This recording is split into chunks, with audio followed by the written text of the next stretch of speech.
Well, I hope we got good news this morning. I hope we're going to be able to make it reasonably clear and simple. And if you want a heading, I'm going to quote Nicola Sturgeon, of all people. Can you believe it? A prophet. She told David Cameron this week, "We're living on borrowed time." She meant, of course, to do with the United Kingdom and Scotland and referendums and all that. But it's actually a truth. We're living on borrowed time. One of the reasons we find these words so difficult is that there's been so much speculation about Jesus' return. So if you've got the Bible open, it's really helpful to follow this in the Bibles because it does sort of go all over the place a bit. Mark 13, page 1019. Verse 32 is perhaps the next most helpful thing to take hold of, where Jesus says, "No one knows about that day or hour, not even the angels in heaven, nor the Son, but only the Father. No one knows the time of Christ's return." Therefore, what do Christians do? Well, in certain parts of the world, they speculate, they debate, they argue, they imagine, they believe anyone who claims anything. But what did Jesus tell us to do? Wait, be on your guard, be alert. There's no point in speculating because if Jesus doesn't know when he's coming back, how on earth are we supposed to? So all of that is a total waste of people's time. Jesus says there is something much, much, much more important to do now. Be on your guard and live out the Christian life as I've been telling you in these past chapters. Be on guard, be alert. So why does he then make it so hard to understand? Well, 3 reasons. First of all, if you look at verse 14, this is coded language. When you see, inverted commas, the abomination that causes desolation standing where it does not belong or where he does not belong, let the reader understand. Then let those who are in Judea flee to the mountains. This is coded language. If you think of a great composer like Shostakovich writing through those turbulent times in Russia of Stalin, and he was constantly getting into trouble because they didn't know whether his music was pro the revolution or anti the revolution. And he'd write stuff that was outwardly pro the revolution but had great irony in it, and people kind of thought, is he taking the mickey here? And they just didn't know.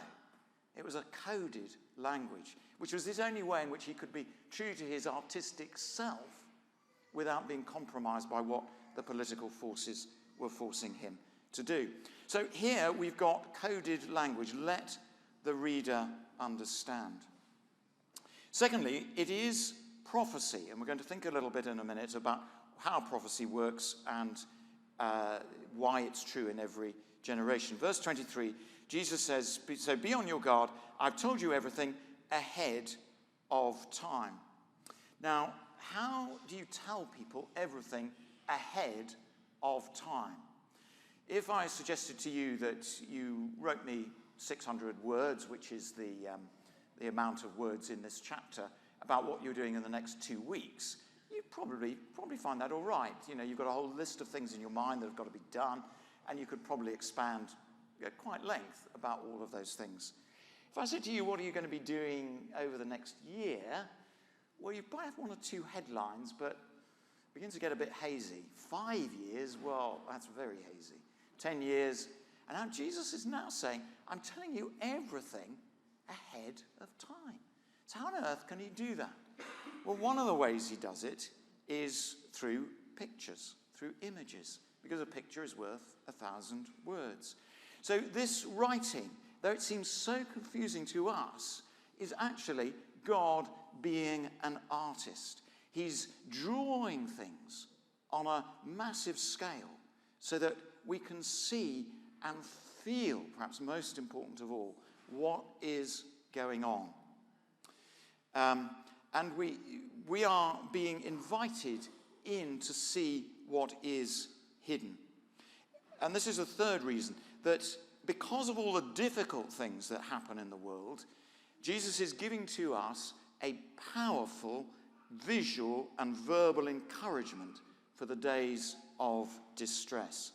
And that's the secret of understanding the book of Revelation. It's not about a whole lot of detail.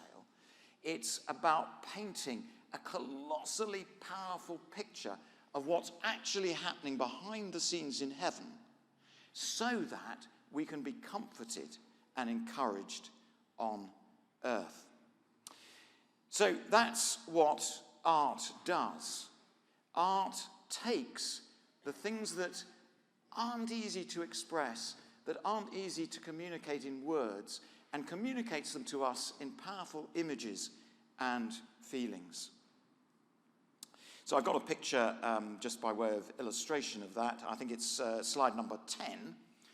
There's a lovely little article in the Church Times a couple of weeks ago entitled "Tracing Patterns of Belief in Art." And that's a picture of the Pre-Raphaelite, drawn by the Pre-Raphaelite painter Millet, his first religious painting, and it was exhibited at the Royal Academy Summer Exhibition in 1850. And it provoked outrage. Can you imagine that picture provoking outrage? And it provoked outrage because it is a picture of Jesus in the carpenter's shop, and he used as a model for it, not as classical artists would have done, an idealized picture of a carpenter's shop, but he went, can you believe it, to a carpenter's shop in Oxford Street, and there drew different members of his friends and family in the picture as the royal family. And what was so disgusting to the Victorians was that this was Christ in real life. How can that be? Christ coming down into a real carpenter's shop and into real life. So that picture, which to us, you look at it in a gallery and you think, oh, fine, but that provoked outrage in Victorian times because it had a message that perhaps was unpalatable to them. So, here we have Christ telling us about what is going to happen in the future. And this passage has got two particular perspectives. And we're going to look now at how prophecy works. And prophecy works always at several levels. It works for the past, it works for the present, and it works for the future.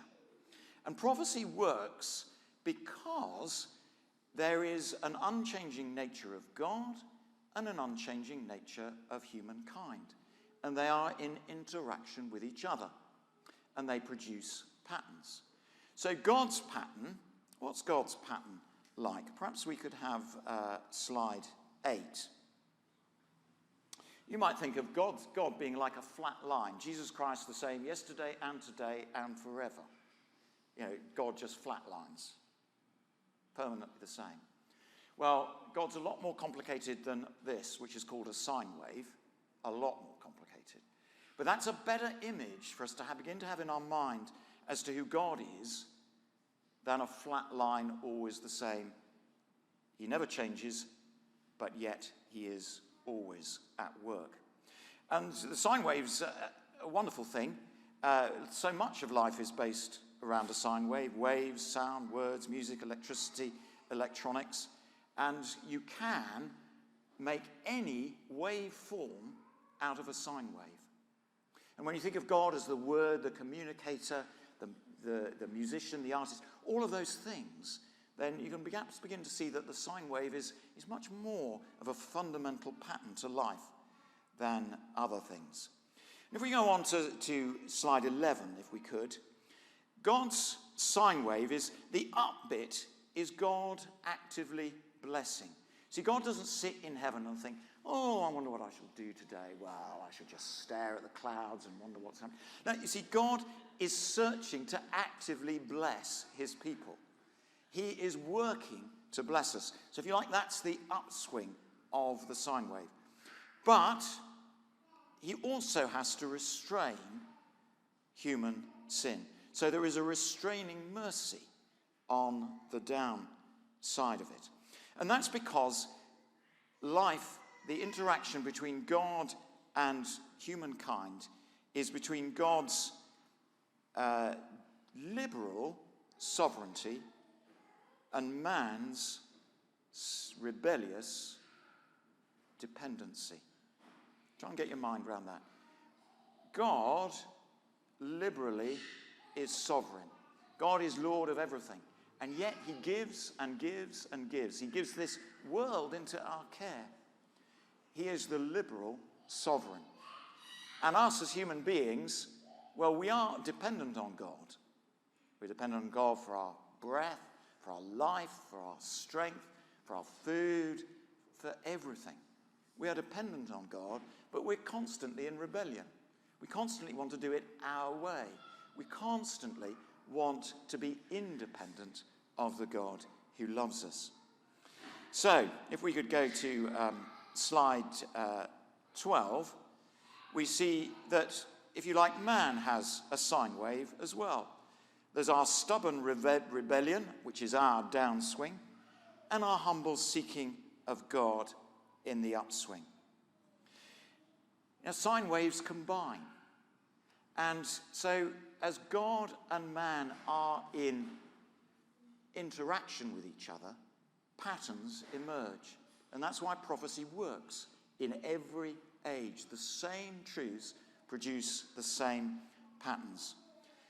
Some of you, include myself here, are old enough to remember the spirograph, right? Some people here are not. So just for their benefit, we have a little YouTube bit of a spirograph, okay? Now, a lot of us would have played with this as children, okay? And the wonderful thing about them is that they, just through two simple pieces of plastic, cogs that interlock, little holes to put pens and pencils of different colours in, you make the most extraordinary patterns. And that's a beautiful illustration of how God, in his liberal sovereignty, interacts with man in our rebellious dependency. The most extraordinary patterns are weaved on top of the sine wave. But they are patterns so that they're recognizable in every generation. And that's why prophecy works in each time. So, where do we take all of this? Well, a great image is, go back to the 2012 Olympic opening ceremony. Do you remember, as at the very beginning, they were carrying these cauldrons, and the commentator said, you know, everybody's carrying these cauldrons, and we had no idea what they were going to be. But if you were one of the readers who understood, if you were one of the participants in that opening ceremony, you'll have rehearsed it, and you'll have known exactly what is going to happen through that ceremony. The rest of us looked on with eyes on stalks, because it was such a fabulous thing that Danny Boyle constructed as this wonderful work of art that encaptured us and ended with the vision of that cauldron of flame at the very end. So what Jesus is doing here is he's saying to us, let the reader understand. Understand what's happening behind the scenes, what's happening in heaven as all the troubles on earth unwind. No, there is a plan. There is a purpose. Someone has put all of this together, and it will climax in the most wonderful scene at the end of time.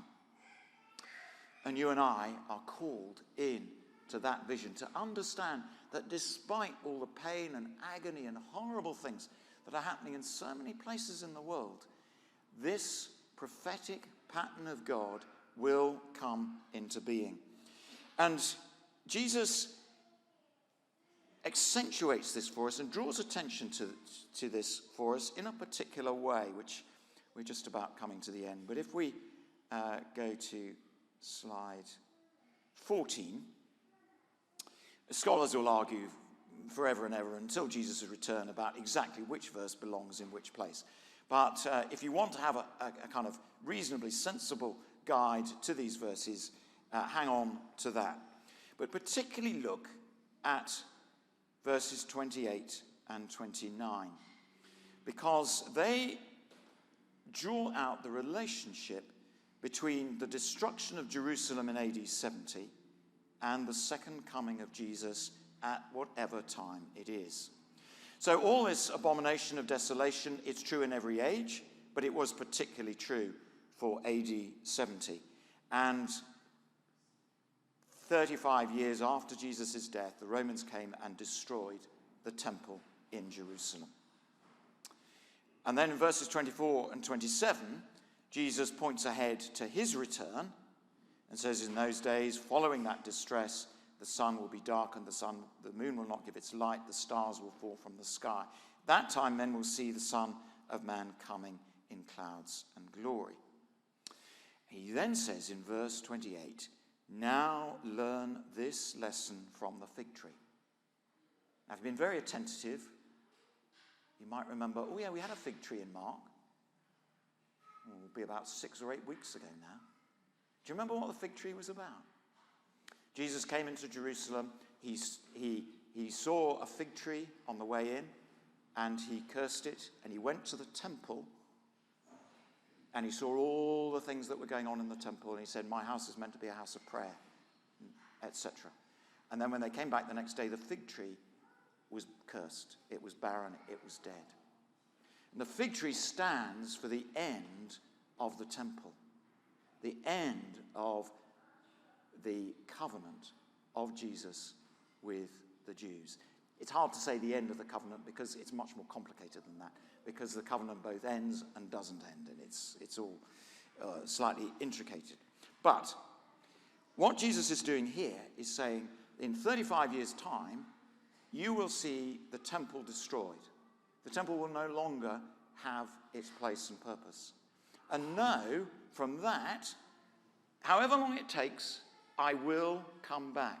I'm giving you a prophecy short that you will see in your generation, so that all generations will know that that final prophecy is sure to happen.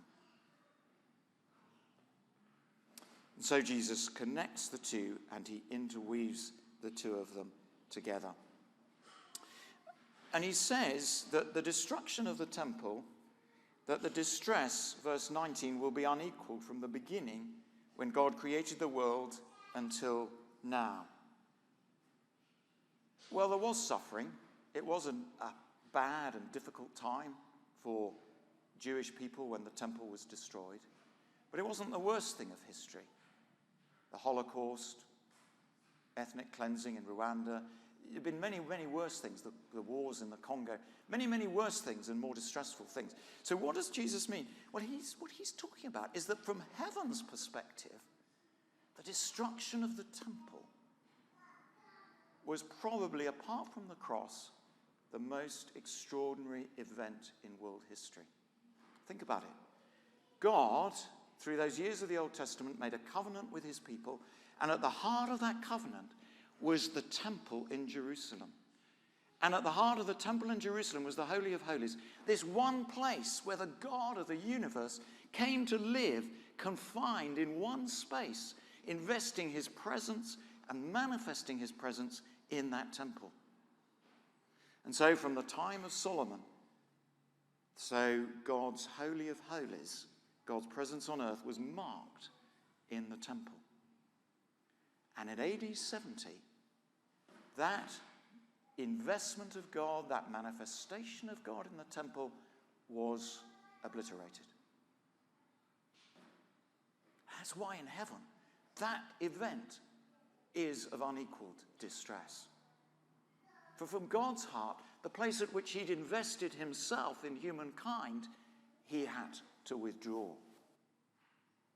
So from God's perspective, the destruction of the temple was the most distressing that could be imagined.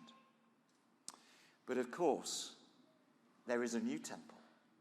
There is a new investment of God in the human world, in Jesus Christ. Destroy this temple, and in 3 days, I will raise it again. I've come to bring a temple that cannot be destroyed. And where is God's temple now? It's you and me. The ones in whom the Spirit of God dwells. So we are living on borrowed time. We're living in an extraordinary age. The age in which God manifests himself through human beings to other human beings so that they might believe in him, so they might turn to him, know him, love him. And we may not be very good at it, but amazingly, this is God's plan. This is what God is about, working through us to help other people understand him. And that's the privilege of this time. That's why we don't speculate about his return, because we have an urgent business to do now. So to end with, I think the challenge from this is probably, if we could have slide 12. Thank you. If we could go to that. Where are we on the sine wave? Where are we this morning? Are the things in which we're in a stubborn rebellion against God about? And it's often just one thing, isn't it, that we just want to keep hold of, hide away, and keep as our aim? Or can we this morning let go of that and be on that upswing of the human sine wave, the humble seeking of God, knowing that our days are important days and we have a job to do with God and for God? Let's pray for a moment.